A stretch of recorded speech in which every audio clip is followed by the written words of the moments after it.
ഇന്ന് നമുക്ക് വീണ്ടും ഒരു മധുരമുള്ള പോള ട്രൈ ചെയ്താലോ? അപ്പോൾ നമ്മളിന്ന് ഉണ്ടാക്കാൻ പോകുന്നത് സേമിയയും ക്യാരറ്റും കൂടെ വെച്ചിട്ടുള്ളൊരു പോളയാണ്. നല്ല ടേസ്റ്റാണ്, നല്ല സ്വീറ്റ് ആയിട്ടുള്ളൊരു പോളയാണ്. അപ്പോൾ ഒട്ടും വൈകാതെ നമുക്ക് നേരെ വീഡിയോയിലേക്ക് പോകാം. അതിന് മുമ്പായിട്ട് നമ്മുടെ ചാനൽ സബ്സ്ക്രൈബ് ചെയ്യാത്തവർ ആരെങ്കിലും ഉണ്ടെങ്കിൽ ഒന്ന് സബ്സ്ക്രൈബ് ചെയ്യുക. കൂടെയുള്ള കുഞ്ഞ് ബെല്ലൈക്കണും കൂടി ഒന്ന് പ്രസ് ചെയ്യണേ. അപ്പോൾ നമ്മുടെ പോള റെഡിയാക്കാൻ വേണ്ടിയിട്ട് ഞാൻ ആദ്യം തന്നെ ഒരു ഫ്രൈ പാനിലേക്ക് 1 ടേബിൾ സ്പൂൺ നെയ്യ് ഇട്ടിട്ടുണ്ട്. ആ നെയ്യൊന്ന് ഉരുകി വരുമ്പോൾ നമുക്ക് ക്യാരറ്റ് ഇട്ട് കൊടുക്കാം. ഇത് ഒരു വലിയ ക്യാരറ്റാണ് കേട്ടോ. അതിനെ ഞാൻ ഇതുപോലെ ചെറുതായിട്ട് ഗ്രേറ്റ് ചെയ്ത് എടുത്തതാണ്. ഇനി നമുക്ക് ഈ ക്യാരറ്റിനെ ഈ നെയ്യിലേക്ക് ഇട്ടിട്ട് ഒന്ന് റോസ്റ്റ് ചെയ്തെടുക്കണം. റോസ്റ്റ് ചെയ്യാൻ മീൻസ് ഒന്ന് വേവിച്ചെടുക്കണം. അപ്പോൾ വേവിക്കാൻ നമ്മൾ വെള്ളമൊന്നും ഒഴിക്കേണ്ട ആവശ്യമില്ല. നമ്മളിപ്പോൾ ഈ ക്യാരറ്റ് നെയ്യിലിട്ടിട്ട് ആദ്യം ഒന്ന് വഴറ്റി കൊടുക്കാം. എന്നിട്ട് ഇതിലേക്ക് ആവശ്യത്തിൻ്റെ പഞ്ചസാരയും കൂടെ നമുക്ക് ചേർത്ത് കൊടുക്കാം. അപ്പോൾ പഞ്ചസാര ഞാനിപ്പോൾ ഇവിടെ ഒരു 2.5 ടേബിൾ സ്പൂൺ പഞ്ചസാരയാണ് ഇതിലേക്ക് ചേർത്ത് കൊടുക്കുന്നത് കേട്ടോ. അപ്പോൾ ഈ പഞ്ചസാര മെൽറ്റായിട്ട് അതിൻ്റെ ഒരു വെള്ളത്തിൽ കിടന്നിട്ടാണ് ഈ ക്യാരറ്റ് പെട്ടെന്ന് കുക്കായി കിട്ടും. ഇനി നമുക്ക് ഈ ക്യാരറ്റും പഞ്ചസാരയും കൂടെ നല്ല പോലെ ഒന്ന് മിക്സ് ചെയ്ത് കൊടുക്കാം. നമ്മളിതിൻ്റെ മുമ്പ് ഒരു ക്യാരറ്റ് പായസത്തിൻ്റെ റെസിപ്പി ഇട്ടിട്ടുണ്ട്. അതിലിതുപോലെയായിരുന്നു കേട്ടോ നമ്മൾ ചെയ്യുന്നത്. അപ്പോൾ ആ വീഡിയോ കാണാത്തവർ കണ്ടു നോക്കുക. നല്ല അടിപൊളി പായസം കേട്ടോ. ഇനി നമുക്കിതിനെ കുറച്ച് സമയം അടച്ച് വെച്ചിട്ട് കുക്ക് ചെയ്യാം. അതിനുശേഷം നമുക്ക് ഓപ്പൺ ചെയ്യാം. അപ്പോൾ ചെറിയ തീയിലിട്ടിട്ട് വെച്ചാൽ മതി കേട്ടോ. ഒരുപാട് സമയമൊന്നും വേണ്ട, ഒരു 2-3 മിനിറ്റൊക്കെ തന്നെ മതിയാവും. അപ്പോഴേക്കും നമ്മുടെ ക്യാരറ്റ് ഇപ്പോൾ നല്ലപോലെ കുക്കായിട്ടുണ്ട്. അപ്പോൾ ഇനി ഇതിവിടെ നിൽക്കട്ടെ. എന്നിട്ട് ഇതിനെ ഞാനിപ്പോൾ ഒരു പ്ലേറ്റിലേക്ക് മാറ്റുന്നുണ്ട് കേട്ടോ, നമ്മുടെ ഈ ക്യാരറ്റിന്. അതിനുശേഷം അതേ ഫ്രൈ പാനിലേക്ക് തന്നെ ഞാൻ കുറച്ചുകൂടെ നെയ്യ് ഇട്ട് കൊടുക്കുന്നുണ്ട്. എന്നിട്ട് നമുക്കിനി ഇതിലേക്ക് സേമിയ ഇട്ട് കൊടുക്കണം. അപ്പോൾ ഞാനിവിടെ ഒരു 1.5 ടേബിൾ സ്പൂൺ സേമിയാണ് എടുത്തിട്ടുള്ളത്. അതിനെ നമുക്കൊന്ന് ആദ്യം റോസ്റ്റ് ചെയ്തിട്ട് എടുക്കാം. അപ്പോൾ ഒരുപാട് സേമിയൊന്നും നമുക്ക് ആവശ്യമില്ല കേട്ടോ. ഈ ഒരു ക്യാരറ്റ് വെച്ച് ചെയ്യുമ്പോൾ നമുക്ക് ഈ 1.5 ടേബിൾ സ്പൂൺ സേമിയ തന്നെ എടുത്താൽ മതിയാവും. നമ്മൾ ഒരുപാട് ഭയങ്കര തിക്കായിട്ടുണ്ടതല്ല ഉണ്ടാക്കുന്നത്. ഇനി നമുക്ക് ഈ സേമിയ കുക്ക് ചെയ്യാൻ വേണ്ടിയിട്ട് അതിലേക്ക് ഞാനിപ്പോൾ ഒരു 1/4 കപ്പോളം പാലും അതേപോലെ ഒരു 2 ടേബിൾ സ്പൂൺ വെള്ളം കൂടെ ഒഴിച്ചു കൊടുത്തിട്ടുണ്ട്.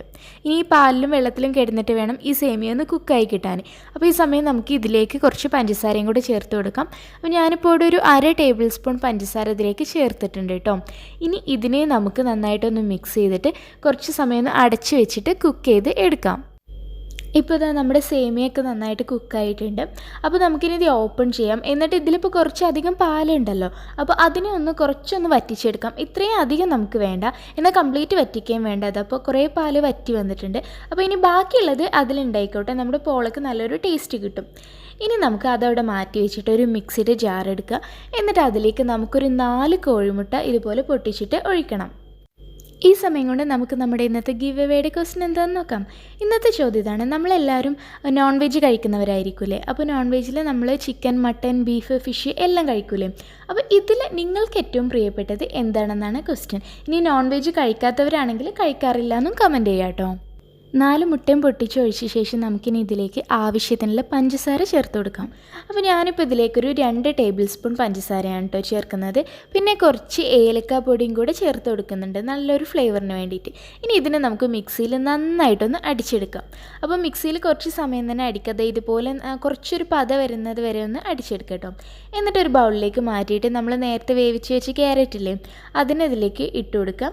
അതിനുശേഷം നമ്മൾ ഇതൊന്ന് മിക്സ് ചെയ്ത് കൊടുക്കാം കേട്ടോ. ആദ്യം ക്യാരറ്റ് ഇട്ടിട്ട് അതിനെ മുട്ടയിൽ നന്നായിട്ടൊന്ന് മിക്സ് ചെയ്ത് കൊടുക്കുക. എന്നിട്ട് വേണം നമ്മൾ സേമിയ ചേർത്ത് കൊടുക്കാൻ. അപ്പോൾ ഇനി നമ്മൾ റോസ്റ്റ് ചെയ്തിട്ട് കുക്ക് ചെയ്ത് വെച്ച് സേമിയയും കൂടെ ഇതിലേക്ക് ചേർത്ത് കൊടുക്കാം. എന്നിട്ട് അതും ഇതിൽ നല്ല പോലെ തന്നെ മിക്സ് ചെയ്തെടുക്കണം. അപ്പോൾ ക്യാരറ്റും സേമിയയും നമ്മൾ ഒരുപാട് ഇടേണ്ട, മുട്ടയുടെ അളവ് കുറഞ്ഞു കഴിഞ്ഞാൽ ഇപ്പോൾ ടേസ്റ്റ് ഉണ്ടാവില്ല കേട്ടോ.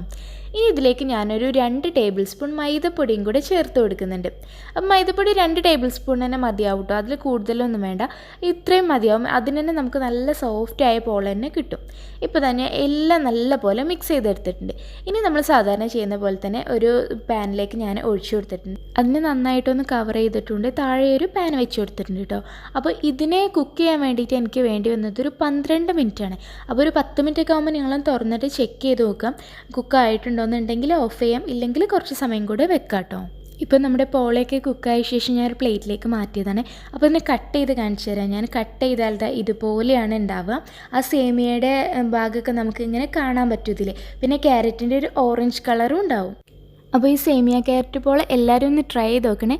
എന്നിട്ട് ഫീഡ്ബാക്ക്സ് അറിയിക്കണം. അപ്പോൾ നമ്മുടെ ഗിവ് എവേയുടെ ക്വസ്റ്റ്യൻ്റെ ആൻസറും കമൻറ്റ് ചെയ്യാൻ മറക്കരുത് കേട്ടോ. ഇൻഷാ അല്ലാഹ് നാളെ മറ്റൊരു നല്ല വീഡിയോയുമായിട്ട് നമുക്ക് വീണ്ടും കാണാം.